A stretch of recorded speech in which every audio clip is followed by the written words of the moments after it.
Good vibes morning muna tayo, mga kuya na ate. Kasi natuwa ako sa mga kwentong narinig ko eh. Hindi ko lang din alam kung matutuwa rin kayo. Kagaya nitong isang kwento na ito. Sino daw ang may-ari ng Exetex, NLEX at saka XLEX? Sagot daw noon, si Tolfi. Isa pa. Ito.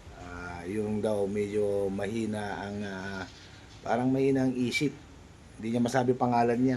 Basta sinasabi lang letter F ang umpisa ng pangalan niya. Sabi nung nagtatanong na pulis, Francisco? Hindi. Facundo? Hindi. Anong pangalan mo?